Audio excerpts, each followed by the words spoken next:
वाणी 57 विष्णु नाथ हैं, असुर निकंदन, संतों के सब काटे फंदन। सरलार्थ श्री विष्णुनाथ जी राक्षसों का नाश करने वाले हैं तथा अपने संतों साधकों के उनके कर्मानुसार सर्व फंद बंधन काट देते हैं। वाणी 58 नरसिंह रूप धरे घुर्राया, हिरणाकुश कून मारन ढाया। सरलार्थ आप जी प्रहलाद भक्त की रक्षा करने के लिए नरसिंह रूप धारण करके शेर की तरह घुर्राए और हिरण्यकशिपु राक्षस राजा को मारने के लिए दौड़े, उसका नाश किया।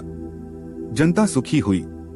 वाणी 59 शंख चक्र गदा पदम विराजय, भाल तिलक जाके उर साजय। सरलार्थ आप जी हाथों में शंख चक्र गदा तथा पदम लिए हो। आप जी के मस्तक के उर अर्थात हृदय मध्य में तिलक सजा शोभामान हो रहा है। वाणी 60 वाहन गरुड़ कृष्ण अस्वारा, लक्ष्मी ढौरे चंबर अपारा। सरलार्थ आप जी का वाहन गरुड़ है, आप श्री विष्णु जी ही कृष्ण रूप में जन्मे थे। विष्णु कहो चाहे कृष्ण, आप जी का ही बोध है। आप जी का सत्कार आपकी धर्मपत्नी लक्ष्मी जी विशाल चंबर आपके सिर पर दूरा घुमा कर करती हैं। भावार्थ है कि जिस व्यक्ति की पत्नी ऐसी सेवा करती हो तो वह पति कर्मों वाला बड़भागी होता है। वाणी 61 और 62 रावण महारावण से मारे, सेतु बांध सेना दल तारे। जरासिंह और बाली खपाए, कंस केशी चाणूर हराए। सरलार्थ हे विष्णु जी, आप जी ने रावण तथा उसके भाई महारावण अहिरावण को मारा तथा समंदर पर सेतु पुल बनाकर रावण से लड़ने के लिए सेना दल यानी सेना की टुकड़ियां परले पार उतारी। आप जी ने बाली का, सुग्रीव के भाई का त्रेतायुग में नाश किया। केशी नामक राक्षस जो घोड़े का रूप धारकर बालक रूप श्री कृष्ण जी को मारने गया था, उसको मारा तथा कंस को मारा तथा हे श्री कृष्ण जी, कंस केसरी चाणूर पहलवान को आपने मारा। जरासिंह को भीम से मरवाया, उसमें भी आपकी ही अहम भूमिका थी। वाणी 63 कालीदह में नागी नाथा, शिशुपाल चक्र से काटा माथा। सरलार्थ हे विष्णु जी, आप जब श्री कृष्ण रूप में जन्मे थे उस समय कालीदह नामक दरिया में कालिया नाग के फनों पर चढ़कर नृत्य किया। फिर उस नाग की नाक में डोरी डाली जैसे बैल की नाक में रस्सा डालते हैं और शिशुपाल अनाड़ी का मस्तक सुदर्शन चक्र से काटकर मौत के घाट उतारा। वाणी 64 और 65 काल्यवन मथुरा पर धाये, 18 कोटि कटक दल चढ़ी आए। मुचकंद पर पीताम्बर डारिया, काल्यवन जहाँ बेग सिंघारिया। सरलार्थ कहते हैं कि कंस की मृत्यु जब श्री कृष्ण ने कर दी तो उसका ससुर जरासिंह का मित्र काल्यवन बदला लेने की भावना से श्री कृष्ण को मारने के लिए 18 करोड़ सेना लेकर मथुरा की ओर शीघ्रता से दौड़ा तथा चढ़ाई कर दी। चढ़ाई करना हमला करना उस समय राजा अग्रसेन कंस का पिता ने अपने दोहते देवकी के पुत्र श्री कृष्ण को मथुरा का राजा नियुक्त कर दिया था। मथुरा में सेना कम थी जिस कारण से श्री कृष्ण जी ने सेना को युद्ध करने के लिए तैयार किया, मैदान में खड़ा कर दिया। दूसरी ओर काल्यवन की सेना खड़ी हो गई। कुछ दिन पहले नारद मुनि जी ने श्री कृष्ण जी को बताया था कि थोड़ी दूर पर एक गुफा है, एक मुचकंद नाम का राजा सो रहा है। वह 6 महीने सोता और 6 महीने जागता है। यदि कोई उसको सोते हुए को 6 महीने पूरे होने से पहले जगा देता है तो मुचकंद की आंखों से अग्नि बाण छूटते हैं, जगाने वाला मारा जाता है। काल्यवन को वरदान प्राप्त था कि वह न किसी शस्त्र से मरेगा न सुदर्शन चक्र से। उसको मारने की विधि अपनाते हुए श्री कृष्ण जी भी रथ पर सवार होकर लड़ाई के लिए तैयार होकर काल्यवन के सामने गए। श्री कृष्ण जी ने देखा कि काल्यवन की सेना हमारी सेना से कई गुना अधिक है तो लड़ाई से विजय संभव न जानकर नारद जी की बात याद आई और काल्यवन को मुचकंद से मरवाने की योजना बनाई। काल्यवन को युद्ध के लिए ललकारा, सेना लड़ने लगी। काल्यवन भी श्री कृष्ण के साथ युद्ध के लिए आगे बढ़ा तो श्री कृष्ण जी रण छोड़कर रथ सहित भाग लिए, जिस कारण से श्री कृष्ण को रणछोड़ भगवान कहा जाने लगा। श्री कृष्ण जी ने रथ को गुफा के सामने छोड़ा, स्वयं गुफा में प्रवेश कर गए। काल्यवन सब देख रहा था, वह भी पीछे पीछे गुफा में गया। श्री कृष्ण जी ने अपना पीताम्बर पीला वस्त्र चद्दर जो पीले रंग की थी गुफा में सोते हुए मुचकंद के ऊपर डाल दी और स्वयं गुफा में थोड़ा आगे जाकर अंधेरे में छिप गया। काल्यवन ने मुचकंद को श्री कृष्ण जानकर पैर पकड़कर मरोड़ा और कहा, कायर उठ, यहाँ क्यों छिप गया? आज तेरा काम तमाम कर दूंगा। मुचकंद की नींद खुल गई, आंखों से अग्नि बाण छूटे जो न शस्त्र न धातु के शस्त्र थे, न धातु से निर्मित सुदर्शन चक्र था जिनसे काल्यवन मारा गया। श्री कृष्ण जी ने काल्यवन के शव को घसीटकर दोनों सेनाओं के बीच में डाल दिया। जब काल्यवन की सेना को पता लगा कि उनका राजा मारा गया तो अपनी हार मान ली, हथियार डाल दिए। राजा का शव लेकर चले गए, परंतु चेतावनी दे गए कि दूसरा राजा नियुक्त होने के पश्चात फिर लड़ाई करने आएंगे। श्री कृष्ण जी ने सोचा कि यहाँ रहना उचित नहीं है, इसलिए मथुरा वृंदावन को त्याग कर वहाँ से 1600 किमी दूर गुजरात प्रांत में समुद्र के अंदर एक लंबा चौड़ा टापू था, जिसके 3 और समुद्र था, केवल एक और खाली था। उसका एक द्वार होने के कारण उस टापू का नाम द्वारिका एक द्वार वाली नगरी पड़ा। श्री कृष्ण जी ने सब सेना को उस द्वार पर रख लिया और मथुरा की सब जनता को, अपने यादव वंश वालों को लाकर उस एक रास्ते वाले टापू द्वारिका में बस गए। यह टापू लगभग 100 मील लंबा तथा 52 मील चौड़ा था, परंतु आगे वाला हिस्सा केवल 4 मील चौड़ा तथा 6 मील लंबा था। इसके साथ साथ बाहर का क्षेत्र श्री कृष्ण के अधीन था। द्वारिका में नगर बनाकर रहने लगे। अंत में द्वारिका में लगभग 1 अरब से अधिक जनसंख्या श्री कृष्ण के वंशज यादवों की हो गई थी। पुरुष 56 करोड़ थे, स्त्रियां भी लगभग बराबर थी, कुछ छोटी बड़ी बालिकाएं थीं। वाणी 66 परशुराम 52 अवतारा, कोई ना जाने भेद तुम्हारा।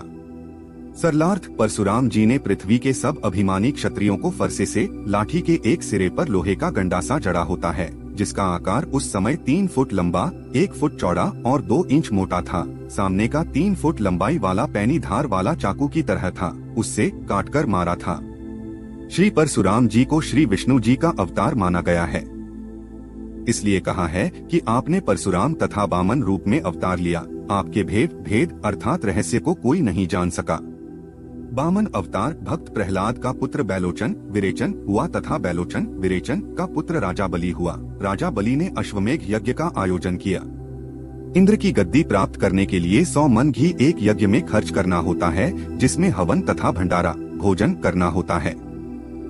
ऐसी 100 निर्बाध यज्ञ करने के पश्चात वर्तमान इंद्र को तख्त गद्दी से हटा दिया जाता है और जिसने नई साधना पूरी कर ली उसको इंद्र की गद्दी दी जाती है।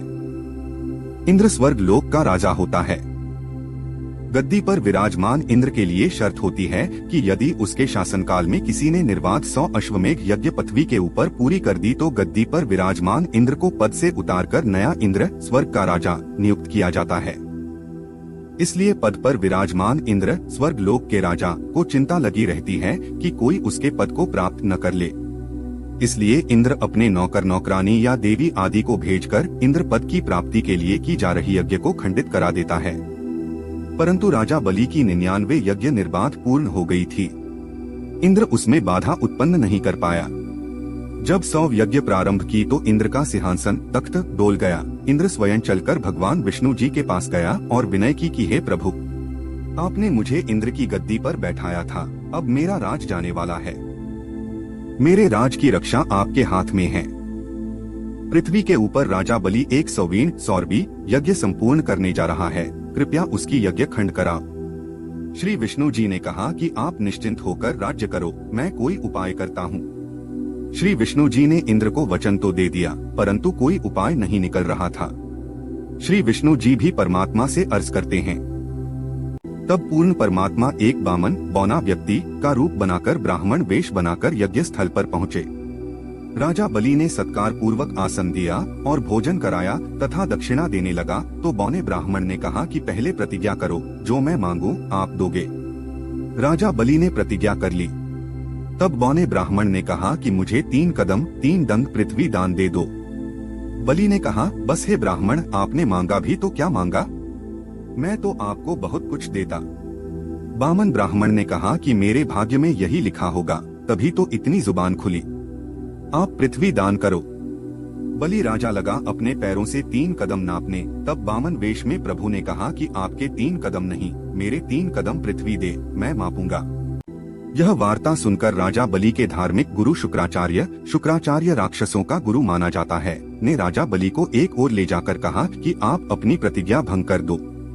लगता है यह वामन रूप में विष्णु खड़े हैं, ये इंद्र के कहने से छल कर रहे हैं। परंतु बलि राजा बोला, गुरुवर, जब भगवान भिखारी बनकर आया है और मैं दान ना करूं तो मेरे जैसा अपराधी पृथ्वी पर नहीं होगा। इन्हीं की पृथ्वी इन्हीं को देने से मना करना महादुष्ट व्यक्ति का कार्य है। वह आपका शिष्य नहीं कर सकता, क्योंकि शास्त्रों में कहा है कि यदि कोई किसी से वस्तु मांगकर प्रयोग कर रहा हो और स्वामी मांगे तो तुरंत दे देना चाहिए, अन्यथा समाज में निंदा का पात्र बनता है। राजा बलि ने कहा, माप लो स्थान विप्रजी। वामन भगवान इतने बढ़ गए कि आकाश को छूने लगे। तब बलि राजा को एहसास हुआ कि यह तो सारा राज्य ही ले लेगा। तब बलि भी गलती कर गया। उसने अपने 5 करोड़ सैनिकों को आदेश दिया कि इस ब्राह्मण को बढ़ने से रोको। सैनिक भगवान के चारों ओर लिपटकर रोकने लगे। सबके सब ऊपर से दूर जा जाकर गिरे। वामन रूपधारी परमेश्वर जी ने एक डंग कदम से पूरी पृथ्वी माप दी और दूसरी डंग से अन्य दोनों लोकों स्वर्ग तथा पाताल को माप दिया और कहा कि एक डंग कदम शेष है, इसको कहाँ रखूं? राजा बलि बोला, भगवान मेरी पीठ पर रख लो। संतों ने शरीर को पिंड तथा ब्रह्मांड भी कहा है। यह कहकर बलि भक्त पेट के बल पृथ्वी पर लेट गया। बलि राजा की प्रतिज्ञा भंग हो गई। राजमोह में गलती कर बैठा, जिस कारण से इंद्र का राज्य नहीं मिल सका। उसी समय पूर्ण परमात्मा ने सामान्य नर रूप धारण किया और 1 घंटे तक सत्संग किया तथा समझाया कि इंद्र का राज्य 72 चतुर्युग तक रहता है।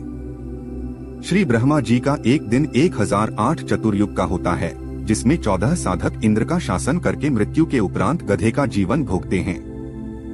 जिनको गुरु पूर्ण नहीं मिलते, वे भक्त ही ऐसी घटिया साधना करके अपना मानव जीवन व्यर्थ करके पश्चाताप करते हैं, जब धर्मराज के दरबार में उनको गधा बनकर पृथ्वी पर जाने का आदेश मिलता है। पूर्ण मोक्ष के लिए साधना करनी चाहिए, जिससे जन्म मरण सदा के लिए समाप्त हो जाता है। वेदों में प्रमाण है कि तत्वज्ञानी संत की खोज करके वह साधना करनी चाहिए, जिससे परमात्मा का वह परम पद प्राप्त होता है, जहाँ जाने के पश्चात साधक फिर लौटकर संसार में कभी नहीं आते। उस स्थान पर इंद्र के स्वर्ग से संख्यों गुना सुख ऐश्वर्य है। वहाँ पर वृद्धावस्था नहीं है, वहाँ मृत्यु नहीं होती, सदा युवा शरीर रहता है। इस प्रकार सत्संग सुनाने के पश्चात परमात्मा ने कहा कि हे बलि भक्त, मैं आपकी भक्ति तथा समर्पण भाव से प्रसन्न हूँ। चल तुझे पाताल लोक का राज्य देता हूँ। वर्तमान इंद्र को अपना शासन पूरा करने दे, फिर तेरे को इंद्र की पदवी दी जाएगी। आपने मेरे को बढ़ने से रोकने का प्रयत्न किया, इसलिए अभी आप इंद्रासन प्राप्त नहीं कर सकते। बलि ने कहा, हे प्रभु, आपने ऐसा ज्ञान सुना दिया, अब तो तीनों लोगों के राज्य की भी चाह नहीं रही। मुझे तो वह परम स्थान प्राप्त करा दो, जहाँ जाने के पश्चात फिर कभी संसार में लौटकर नहीं आते। भगवान बोले, वह भक्ति मार्ग बताने वाला कोई संत मिले, उससे दीक्षा लेकर भक्ति करना। अब तो आपको पाताल का राजा बनाता हूँ, क्योंकि जो भक्ति आपने की है, इस लोक का विधान है कि जैसा कर्म किया वैसा अवश्य भोगना पड़ेगा। इतना कहकर परमात्मा अंतर्ध्यान हो गए। इंद्र की खुशी का ठिकाना नहीं रहा। इंद्र भगवान विष्णु का धन्यवाद करने विष्णु जी के लोक में गया तो भगवान विष्णु अभी समस्या का हल खोज रहे थे। इंद्र को आते देखकर श्री विष्णु ने सोचा कि इंद्र फिर से आ गया सहायता के लिए, बात समझ से बाहर है, कैसे यज्ञ खंड की जाए। इंद्र ने दंडवत प्रणाम किया और अपनी गद्दी की रक्षा करने के लिए धन्यवाद किया। इंद्र ने बताया, भगवान आपका वामन रूप बहुत सुंदर था।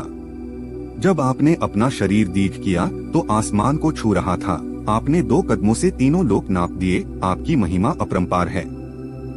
बलि को पाताल का राजा बनाकर आपने मेरी गद्दी की रक्षा कर दी, आपका धन्यवाद।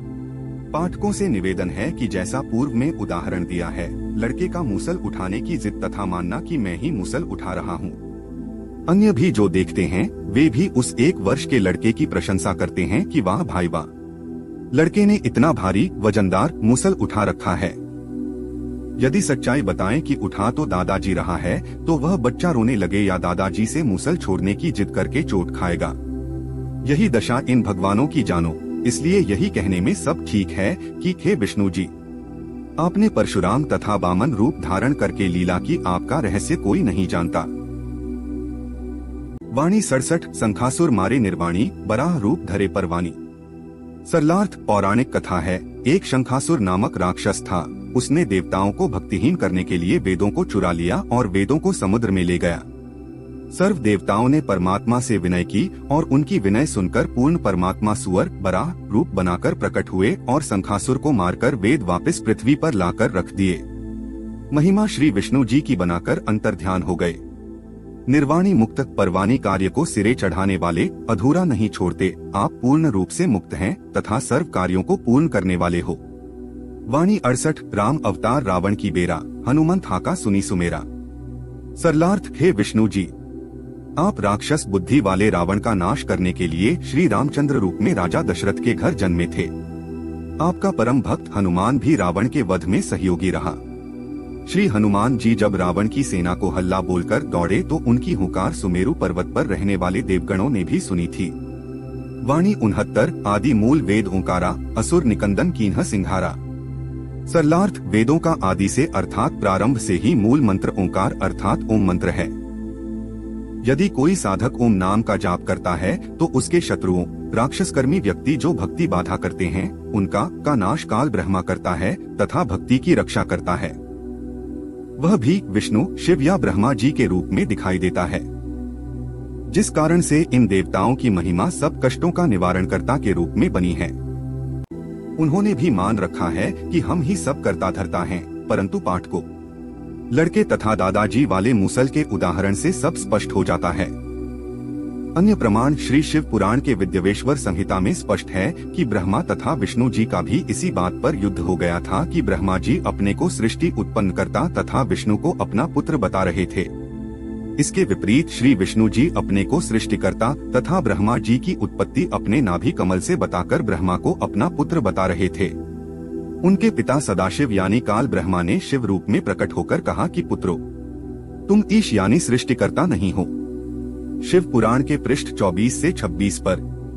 इस वाणी संख्या 69 के उपरोक्त सरलार्थ की सत्यता के प्रमाण में पढ़े गीता अध्याय 9 श्लोक 22 में गीता ज्ञान दाता ने कहा है कि जो अनन्य भक्तजन अर्थात अन्य देवताओं की भक्ति न करके केवल ब्रह्मा साधनाओं अर्थात ओम नाम के करता है।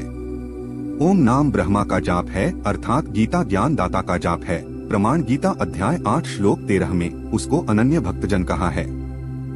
जो अनन्य भक्तजन मुझको भजते हैं उन सदा मेरे में योग रखने वाले भक्तों का योग क्षेम, योग माने भक्ति साधना तथा क्षेम का अर्थ है परमात्मा की साधना की रक्षा करना। मैं गीता ज्ञान दाता काल ब्रह्मा काल वहन करता हूँ अर्थात यह मेरी जिम्मेदारी है। यही अर्थ इस वाणी नंबर 69 का है। वाणी 70 से 77 वशिष्ठ विश्वामित्र आए, दुर्वासा और चुनक बुलाए। कपिल कलंदर कीन्ह जुहारा, फौज नकीब सबन सरदारा।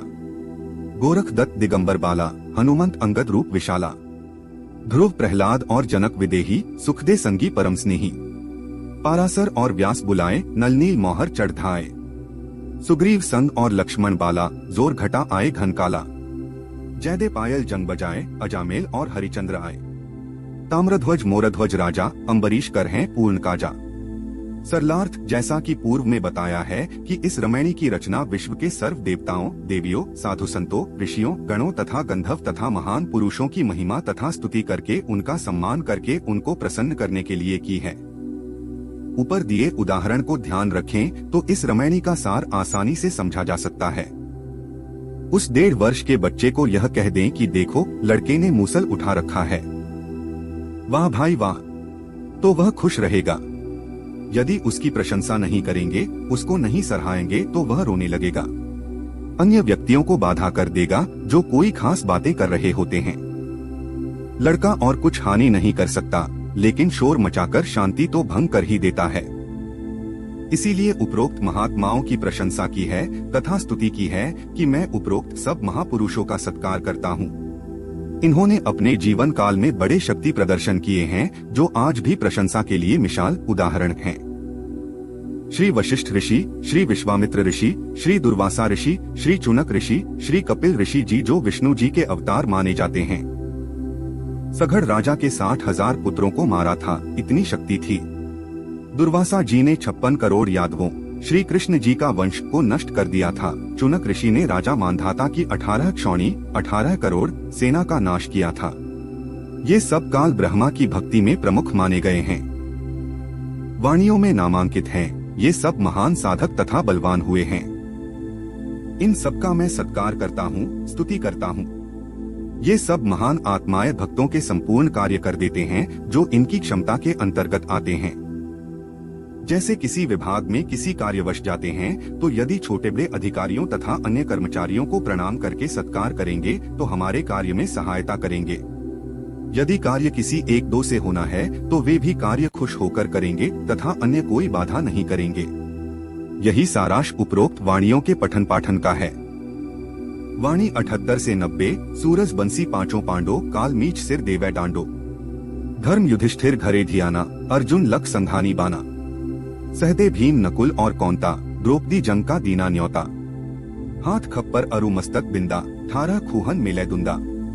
देवी शिव शिव करे सिंघारे, खड़क बाण चक्रों से मारे। 64 जोगनी 52 बीरा, भक्षण बदन करे तदवीरा। असुर कटक घूमर उड़ जाई, सुरो रक्षा करे गोसाई।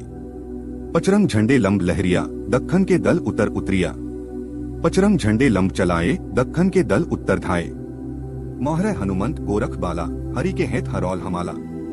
चेहडोल चुनक दुर्वासा देवा, असुर निकंदन बूढ़त खेवा। बलि अरु शेष पतालो साखा, सनक सनंदन सुरगोहा का। दहु दिश बाजू धो प्रहलादा, कोटि कटक दल कटा प्यादा। सरलार्थ उपरोक्त वाणियों का सारांश है कि महाभारत के युद्ध में किस किस का क्या क्या योगदान रहा। जैसे द्रौपदी जंग का दीन्हा न्योता। इसका वर्णन इस प्रकार है कि जिस समय पांडवों ने शीश महल बनाया तो दुर्योधन देखने गया तो उसका सिर शीशे की दीवार से टकरा गया, जो उसे दिखाई न देने के कारण हुआ। द्रौपदी यह सब देख रही थी। उसने देवर समझकर मजाक कर दिया कि अंधों की संतान अंधी ही होती है, और हंसती रही। इस उपहास से चिढ़कर दुर्योधन ने द्रौपदी को बेइज्जत करने के लिए राजा युधिष्ठिर के साथ जुआ खेलकर सर्व राज्य जीता तथा द्रौपदी को जीता। जुए में छल करके सब जीत प्राप्त की थी। द्रौपदी के उसी मजाक ने महाभारत के युद्ध का न्योता दिया, अर्थात आप ही अपने कुवचन से अशांति और झगड़े को निमंत्रण दे दिया। कोई देवी का पुजारी था, कोई शिव का।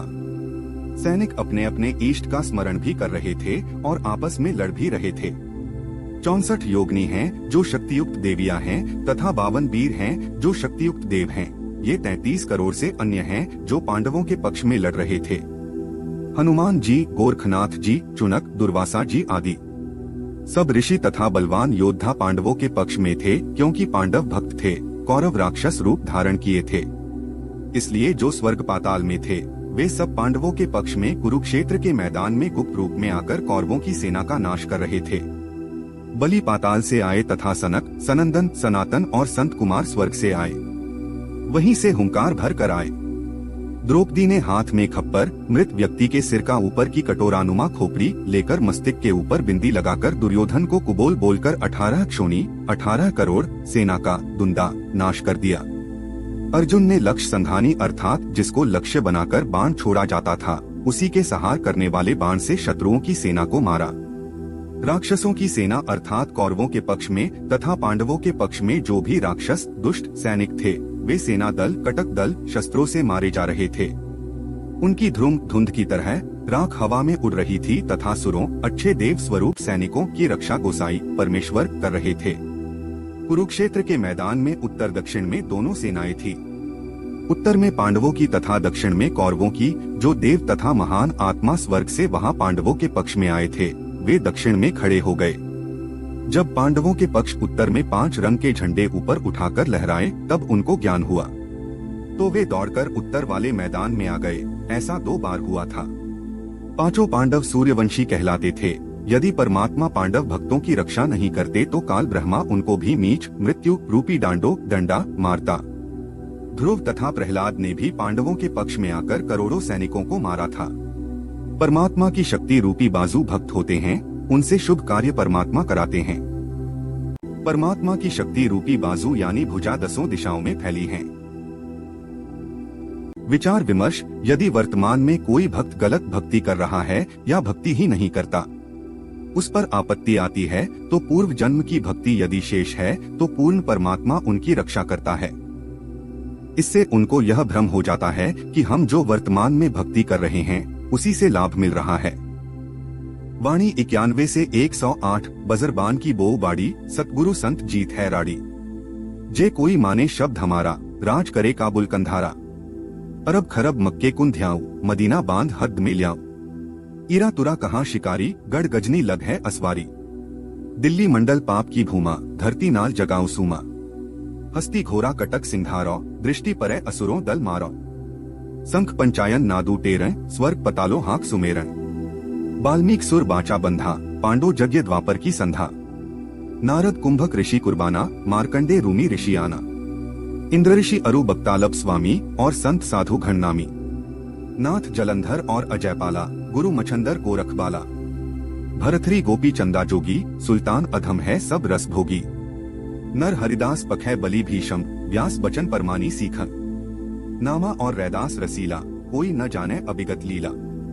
पीपा धन्ना चढ़े बाजीदा, सेव समन और फरीदा। दादू नानक नाद बजाए, मलूक दास तुलसी चढ़ाए।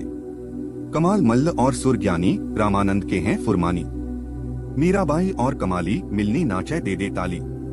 सरलार्थ ऊपर महाभारत के नाश का वर्णन तथा भक्तों की रक्षा का विवरण बताया है।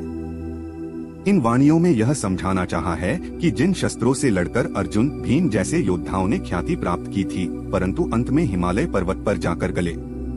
भक्ति की नहीं, सदा कष्ट बना रहेगा, परंतु सतगुरु अर्थात परमात्मा जो तत्वज्ञान बताने आता है, फिर उनके ज्ञान को समझकर अन्य संतजन तत्वज्ञान तथा भक्ति रूपी वज्र शस्त्र की बाड़ी बाग बगीची बोते हैं, बीजते हैं, जिससे सर्वराड़ी राड़ झगड़ा झझट मिट जाता है, न जन्म होता है। जन्म ही नहीं होगा तो झगड़ा किससे होगा। जो राज का इच्छुक भी है, यदि वह हमारे बताए अनुसार साधना करेगा तो उसको भारत तो क्या काबुल तथा कंधार देशों के साथ साथ सारे अरब देशों और खरब यूरोप देशों तक, जिनमें मक्का मदीना आदि पवित्र स्थान स्थापित हैं। मदीना बांध हद में लाओ का भावार्थ है कि सत्य ज्ञान से सब भ्रम दूर करके मन को बांधकर एक परमात्मा की हद सीमा में लाओ तथा सर्व देश ईरान, तुर्किस्तान, शिकारी, इराक, गढ़ गजनी, मोहम्मद गजनवी जिस देश से आया था, उसके गढ़ अर्थात मूल क्षेत्र अर्थात पुराने भारत में उस राज के इच्छुक की असवारी हो जाए, अर्थात वहां तक वह अपने राज्य में राजा बनकर यात्रा करे। दिल्ली शहर तथा उसके आसपास के गांव व शहर दिल्ली मंडल कहलाता है। हरियाणा का पुराना रोहतक जिला वर्तमान में रोहतक, सोनीपत, झज्जर, रेवाड़ी, महेंद्रगढ़ दिल्ली मंडल कहा जाता है। यह स्थान किन्हीं कारणों से पाप की भूमि बन गई है, उसका उद्धार करने के लिए उस धरती नाल के साथ अर्थात उस क्षेत्र में तत्वज्ञान प्रचार करके सूम कंजूस व्यक्तियों को दानी बनाऊंगा। जो हमारे बताए अनुसार दान धर्म भक्ति करके राज्य की कामना करेगा तो हम उसके पक्ष होकर विपक्षी सेना के हाथी घोड़ों की कटक सेना मारूं तथा जहां तक हमारी दृष्टि पड़ेगी वहां तक के राक्षसों का नाश कर दूंगा। इन वाणियों में उपमालंकार है।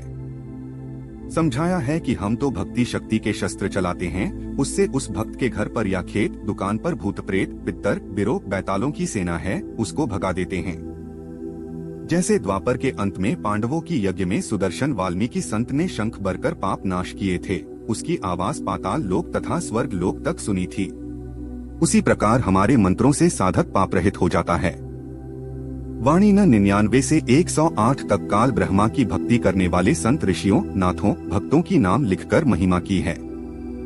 नारद ऋषि, कुंभक ऋषि, मार्कंडेय ऋषि, रूमी ऋषि, इंद्र ऋषि, बक्तालब ऋषि और अन्य साधु जलंधर नाथ, अजयपाल नाथ, मछंदर नाथ जो गोरखनाथ जी के गुरु थे, भरतरी, गोपीचंद, अब्राहम अधम सुल्तान आदि तो शादीशुदा थे, सर्व विषय विकार करते थे। ज्ञान हुआ फिर भक्ति करके जीवन धन्य किया। नरहरि संत थे तथा भीष्म जी बल में परवै प्रसिद्ध थे। ऋषि व्यास जी की प्रसिद्धि वेदों के भाग बनाकर लिखने, 18 पुराणों तथा महाभारत ग्रंथ तथा गीता को लिखने से हुई, जो व्यास की प्रमाणित शिक्षा ग्रंथ माने जाते हैं। भीष्म आजीवन ब्रह्मचारी रहे, परंतु भक्ति ठीक न करके अपराधियों कौरवों का पक्ष लेकर दुर्गति को प्राप्त हुए। भावार्थ है कि कुछ न कुछ अलग सा करके सब महिमा पाए हैं, परंतु संत ही जीवन सफल करते हैं। जिन्होंने जीवन सफल किए हैं उनका वर्णन वाणी नंबर 104 से 108 तक है। इनको पूर्ण संत रूप में स्वयं परमेश्वर कबीर जी मिले थे। भावार्थ है कि इस रामायणी के उद्देश्य से हम सर्व महापुरुषों का नाम ले लेकर सम्मान तथा स्तुति करते हैं। वाणी 109 नासकेतु नकीब हमारा, उद्यालक मुनि करत जुहारा। सरलार्थ इस वाणी में संत गरीबदास जी ने परमेश्वर कबीर जी की महिमा बताई है तथा स्वयं को उनका भक्त होने के नाते कहा है कि नासकेतु ऋषि जैसे तो हमारे नकीब आदेश को आगे बताने वाले हलकारे संदेशवाहक है तथा उद्यालक मुनि परमेश्वर कबीर जी की जुहार सत्कार करते हैं। वाणी 110 से 113 साहेब तख्त कबीर खवासा दिल्ली मंडल लीजयवासा। सतगुरु दिल्ली मंडल आयसी सूती धरती सूम जगायसी। काग भुसंड छतर के आगे गंधर्व करत चलत है रागे। ऐता गुफ्तार रासा पढ़ेगा सो चढ़ेगा। सरलार्थ परमेश्वर साहेब कबीर के तख्त राजगद्दी अर्थात कार्यालय का खवासा नौकरदास दिल्ली मंडल हरियाणा प्रांत का पुराना रोहतक जिला रोहतक सोनीपत झज्जर रेवाड़ी में लेगा बासा अर्थात दिल्ली मंडल में जन्म लेकर बसेगा निवास करेगा। सतगुरु अर्थात तत्वज्ञान देने वाला संत दिल्ली मंडल पुराना जिला रोहतक में आएगा। आध्यात्मिक ज्ञान के द्वारा आध्यात्म ज्ञान को भूलकर सांसारिक व्यवस्था में मस्त होकर सो रहे मानव को जो सूम कंजूस हो चुके हैं, धन संग्रह करने में रुचि है, दान करना छोड़ चुके हैं, उनको आध्यात्मिक ज्ञान से जगाएगा। उनको सत्य भक्ति देकर उद्धार करेगा। जिस समय सतगुरु पृथ्वी पर आएगा दिल्ली मंडल में उस समय काकभूषण तथा बहुत से गंधर्व भी उस क्षेत्र में मानव जन्म प्राप्त करेंगे। वे उस सतगुरु की शरण में आकर उनका सत्कार किया करेंगे, उनकी महिमा के गाने भजन शब्द गाएंगे, उसके जुलूस में चलते समय राग सुनाएंगे। जो इतना गुफ्तार रासा गहरा उलझा हुआ ज्ञान जो गुप्त है कोई विश्वास करने को तैयार नहीं है, परंतु जो इसको पढ़ेगा अर्थात समझेगा वह चढ़ेगा अर्थात आध्यात्म की ऊंचाइयों को छुएगा। ज्ञान ग्रहण करके अपने जीवन का कल्याण कराएगा। वाणी 114 चंपेगा पर भूमि सीन साक्षी कृष्ण पांचों पांडव भारती भी। सरलार्थ इस वाणी में सतर्क किया है कि यदि कोई व्यक्ति या राजा पर भूमि सीम चंपेगा अर्थात किसी दूसरे की जमीन तथा सीमा को चंपेगा कब्जा करेगा, उसकी वही दशा होगी जो कौरवों की हुई। इसके साक्षी अर्थात गवाह पांचों पांडव हैं, उनमें भीम भारती लड़ाकू योद्धा हैं अर्थात महाभारत की कथा इसी बात की जीवित तस्वीर है। वाणी 115 द्रौपदी के खप्पर में मेदनी समायसी 64 जोगनी मंगल गायसी। सरलार्थ महाभारत की घटना को फिर संक्षेप में बताया है कि जो राजा या प्रजाजन किसी की जमीन राज पर कब्जा करेगा, जैसे द्रौपदी ने खप्पर ले रखा था, केश खोल दिए थे, अपने पांचों पतियों से कह दिया था कि जिस दिन दुशासन का वध किया जाएगा तब ये केश बांधूंगी। उसकी जिद के कारण उसका खप्पर भरने के लिए मेदनी सेना मारी गई थी और सब सर्वनाश हुआ था। उस समय 64 जोगनियों ने मंगल राग गाए थे, खुशी मनाई थी। इसी प्रकार यदि कोई गलती करेगा तो कोई और द्रौपदी बनकर यानी द्रौपदी की तरह कारण बनकर ऐसा नाश कराएगी। फिर 64 जोगनी मंगल गान करेंगी। वाणी 116 बजबान का ताला राक्षस सिर ठोकसी दखन के दल उत्तर कून झोंकसी। सरलार्थ बजरबान अर्थात सत्य ज्ञान रूपी शस्त्र का ताल यानी प्रहार राक्षस अज्ञान के सिर पर ठोकसी अर्थात मारेगा। सतगुरु दक्षिण अर्थात नीचे दबे हुए शुभ संस्कार उत्तर कून झोंकसी अर्थात ऊपर की ओर उठाए जाएंगे। भावार्थ है कि शुभ संस्कार ज्ञान द्वारा प्रेरित करके उभारेगा। वाणी 117 दिल्ली मंडल राज त्रिकुट कून साधसी यह लीला प्रमाण जो सतगुरु कून आराधसी। सरलार्थ दिल्ली मंडल में जन्मा सतगुरु त्रिकुटी की साधना का राज रहस्य बताएगा। यह लीला तो प्रमाण है अर्थात सबूत है, परंतु वही समझ सकेगा जो सतगुरु को आराधसी अर्थात सतगुरु के बताए भक्ति मंत्रों से साधना करेगा। वाणी 118 कजली बन के कुंजर ज्यों गोफन के गिलोल हैं, राक्षस का रासा भंग खाली चंहुडोल है। सरलार्थ यह वाणी उपमालंकार है। समझाया है कि जैसे कजली कदली केले के जंगल में कुंजर हाथी मस्ती में आकर केलों के पेड़ों को खाते हैं और उन्हीं पर लेटते हैं, उनको तोड़ते हैं और जब उनको राजा के नौकर पकड़कर बंदी बनाकर रखते हैं तब वह सिर धुनता है, रोता है। वह मस्ती अब कहाँ। ऐसे ही मानव शरीर को प्राप्त प्राणी पूर्व जन्म के पुण्यों से प्राप्त सुविधाओं को मस्ती से भोगता है। भक्ति करने को कहते हैं तो कानों पर टाल देता है, यम के दूत पकड़कर ले जाएंगे तब रोता है। गोफन कहते हैं एक पतली रस्सी से बनाई गई चिड़िया आदि पक्षियों को बाजरे ज्वार की फसल को खाने से बचाने के लिए काम में लाई जाती है। उसके अंदर मिट्टी का बनाया लड्डू जैसा गोला रखा जाता है और उसकी लंबी रस्सी के दोनों सिरों को पकड़कर घुमाकर एक सिरा छोड़ दिया जाता है। उस समय उससे आवाज भी होती है तथा गोला भी दूर तक जाकर गिरता है, पक्षी फसल से उड़ जाते हैं। गोफन ऐसे समझे जैसे गुलेल से बाग से पक्षियों को उड़ाते हैं, उसी तरह का कार्य गोफन करती है। भावार्थ है कि आपका मानव जीवन रूपी फसल को विश्वविकार खा रहे हैं। आपकी गोफन नाम रूपी गोले बिना खाली है। आपका जीवन नष्ट हो रहा है। दूसरा उदाहरण गिलोल का दिया है, उसका भी यह उद्देश्य होता है। फिर कहा है कि खाली चंहडोल है। चंहडोल कहते हैं हाथी के ऊपर रखे खोखे जैसी अलमारी को, उसको अंबारी भी कहा जाता है। वह भी खाली है, अर्थात आपके पास मानव शरीर रूपी हाथी भी है, उसके ऊपर बुद्धि रूपी चंहडोल भी है, परंतु उस चहडोल में बैठने वाला राजा अर्थात मन तो गधों की सवारी कर रहा है। भावार्थ है कि तत्वज्ञान के अभाव से मानव भक्ति रूपी हाथी को छोड़कर संसार की अस्थायी महिमा प्राप्त करने में लगा है। उसके हाथी का चहंडोल खाली पड़ा है, अर्थात भक्ति बिना मनुष्य का वास्तविक कर्म अधूरा तथा व्यर्थ है। वाणी 119 निष्कलंक अंश लीला कालंदर कुमारसी, अर्ध लाख वर्ष बाकी दाने और दूतों को सिंघारसी। सरलार्थ कलयुग के अंत में मानव भक्तिहीन चरित्रहीन कृतघ्नी हो जाएगा कि निकलंक कल की अवतार रूप में विष्णु जी का अंश आएगा। वह कालंदर नामक दुखदाई राक्षस को मारेगा, फिर 50,000 वर्ष तक बाकी राक्षसों को तथा दूतोनिंदकों को मारेगा। वाणी 120 कलयुग की आदि में चाणौर कंस मारे थे, त्रेता की आदि में हिरणाकुश पछारे थे। सरलार्थ श्री विष्णु जी की स्तुति करके पुनः महिमा दोहराई कि आप जी ने द्वापर युग के अंत में जब कलयुग प्रभाव प्रारंभ हो गया था, उस समय मथुरा के राजा कंस को मारा तथा कंस के राज्य का चाणूर नामक पहलवान जो मथुरा केसरी था, चमार जाति में जन्मा था, ये श्री कृष्ण रूप में मारे थे। सत्ययुग के अंत में त्रेतायुग का प्रभाव होने लगा था, उस समय हिरणाकुश को नरसिंह रूप धार कर मारा था। वाणी 121 बलि की विलास यज्ञ सुरपति पुकारे थे, बामन स्वरूप धर की ही सुरपति पुकार बलि बैन निस्तारे थे। सरलार्थ इसमें भी श्री विष्णु जी की महिमा का गुणगान है। बलि राजा की यज्ञ वाला प्रकरण है, जो वाणी संख्या 6 का सरलार्थ पढ़े।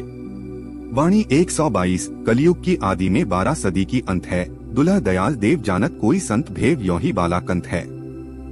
सरलार्थ जैसा कि वाणी संख्या 120 में बताया है कि प्रत्येक युग के अंत में अगले युग का प्रभाव होने लगता है। द्वापर युग में लगभग 1200 वर्ष पूर्व कलयुग का प्रभाव हो गया था, उसी के प्रभाव में कंस ने अत्याचार किए। महाभारत जैसा अनर्थ अत्याचार हुआ, कभी पांडव जंगल में, कभी अज्ञातवास में, फिर महाभारत का युद्ध किया, फिर हिमालय में गलकर मरे। इसलिए कहा है कि द्वापर में 12 सदी से कलयुग जैसा वातावरण रहा है, जो द्वापर का अंत तथा कलयुग की आदि शुरुआत कहा है। परंतु दुल्हा दयाल देव अर्थात सर्व आत्माओं का दुल्हा अर्थात पति परमेश्वर दयालु परमात्मा है, यो ही वाला कंत है, अर्थात यह वाला, यह जिसकी महिमा संत गरीबदास वास्तव में करना चाहते हैं। लड़के मुसल दादाजी वाला उदाहरण है। इसलिए कहा है कि वास्तव में कंत अर्थात पति है, परमेश्वर है। इस भेद रहस्य को कोई तत्वदर्शी संत जानता है। वाणी 123 दिल्ली के तख्त 76 फेर भी फिरायसी, खेलत गुफ्तार सैन भंजन सब फौकट फैन, महियल राज बाला पुरुष सतगुरु दिखलायसी। सरलार्थ भारतवर्ष की राजधानी दिल्ली के तख्त अर्थात गद्दी सिंहासन पर बैठेगा, उसके सिर पर पुराने राजा महाराजाओं की तरह 76 फिरेगा, अर्थात 76 से शोभा की जाएगी। 76 फिरना यानी राज्य करना अर्थ भी होता है, यानी दिल्ली के सिंहासन पर विराजमान होकर दूर दूर तक राज्य करेगा। महियल माहिर अर्थात राजकाज में निपुण कुशल, राजबाला अर्थात राजा बनने वाले दिखाएगा। यह गुप्त खेल संकेत से कहा है। उस सतगुरु के प्रकट होने के पश्चात पुरुष को सब फोकट अर्थात व्यर्थ फैन अर्थात महिमा किसी अन्य की बनाई है, वह भंजन यानी समाप्त हो जाएगी। वाणी 124 आवेगा दक्खन से दीवाना, काबुल का काल कील किलियन गल है तुर्काना। सरलार्थ यह भविष्यवाणी है। इसमें बताया है कि दक्खन दक्षिण का दीवाना शब्द है। इसका संपर्क भारत देश के दक्षिण दिशा से नहीं है। यदि कोई अंदाजा आइडिया लगाए कि कोई भारत के दक्षिणी हिस्से गुजरात से नेता आएगा, वह काबुल का नाश करेगा, यह उचित नहीं है, क्योंकि एक व्यक्ति काबुल देश में जाकर उसका नाश नहीं कर सकता। इसका अर्थ यह है कि जैसे भारतवर्ष पूर्वी देशों में है तथा अमेरिका इंग्लैंड आदि पश्चिमी देश हैं, इसी प्रकार कुछ उत्तरी देश हैं, कुछ दक्षिणी देश हैं। यहाँ पर दक्षिणी देश का वर्णन है कि कोई दक्षिणी देश काबुल देश पर आक्रमण करेगा। काबुल मुस्लिम देश है, उसकी सहायता के लिए अन्य मुस्लिम देश मिलकर दक्षिण वाले देश के साथ युद्ध करेंगे। इस प्रकार गल है तुर्काना, तुर्क यानी मुसलमान समुदाय गलेगा अर्थात विनाश को प्राप्त होगा। वाणी 125 कील किली किलियां अवतार कला, जीतन जंग झुंझुमला ऐसा पुरुष आया। कहता है गरीबदास, दिल्ली मंडल होए विलास निकलंकराया। सरलार्थ कलयुग के अंत में निकलंक कल्कि नाम से 10वां अवतार आएगा। वह संभल नगरी में विष्णुदत्त शर्मा के घर जन्म लेगा, दिल्ली का राजा बनेगा तथा कृतघ्नि व्यक्तियों को मारेगा, अच्छे नेक व्यक्तियों को नैतिकता सिखाएगा। यह ज्ञान संत गरीबदास जी ने बताया है। संत रामपाल जी महाराज जी की दया से असुर निकंदन रमैनी का सरलार्थ का ऑडियो पूरा हुआ है। सत साहेब धन्यवाद।